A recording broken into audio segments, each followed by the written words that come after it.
Now let's get to some of these founders, because obviously innovation is the kind of thing that we're here to talk about. So first up we have Sean Dimin from Seated Tables, speaking about connecting fishermen with restaurants.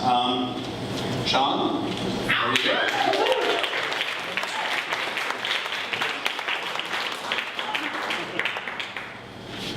Hey guys, how's the mic? Do we need it? Yes. Yes? No one use it. Really cozy in here, so thank you all for having me. We have a really fun company that we keep an office over by the Navy Yards, and it's called Seated Table. We work with fishermen from wild, sustainable fisheries. We figure out how to get their catch to better markets.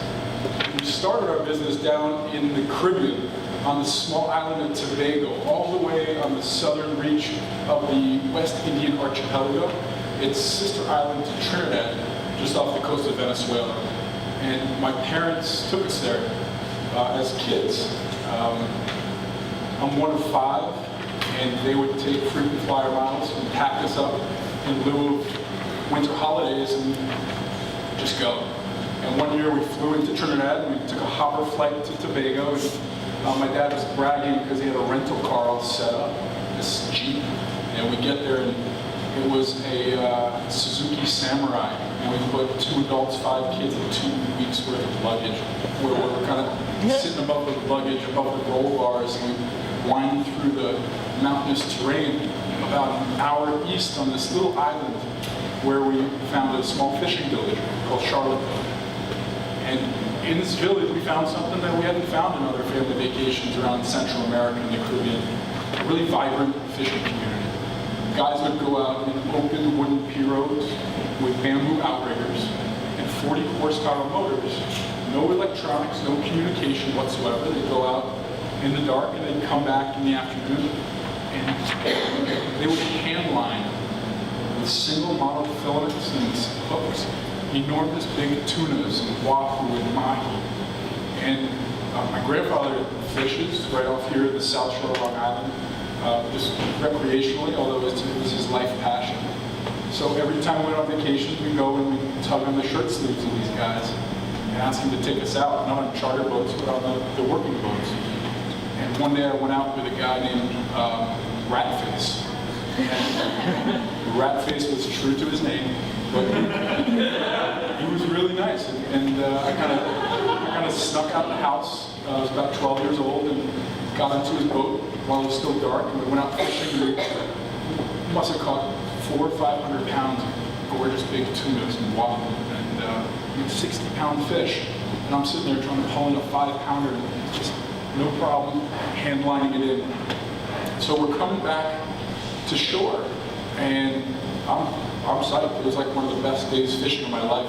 I'm shitting and grinning. And Ratface is upset because all the other fishermen on the island had a good day fishing. And he had no options. He had no way to get a fair price for his fish when that little island caught a lot of fish and the market was totally saturated. And if the local processor, the dock, wouldn't take his fish, what he had to do was take it on the back of a pickup truck after a long day of fishing and go back to the west end of the island where the airport is, the bigger town, and try to sell his fish to get a good market rate.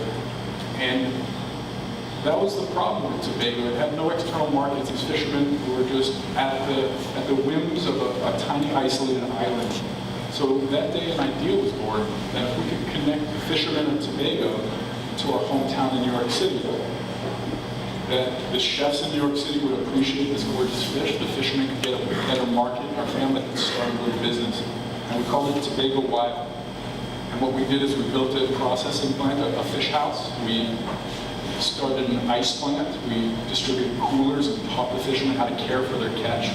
And then we went around each day dropping off ice and picking up fish and communicating that day's catch to chefs in our hometown. And we were text messaging into them, emailing them, calling. They would respond back and tell us, I'll take that wahoo, I'll take a mahi, I'll take some fillets of some blackfin tuna. We'd pack out the boxes to their spec.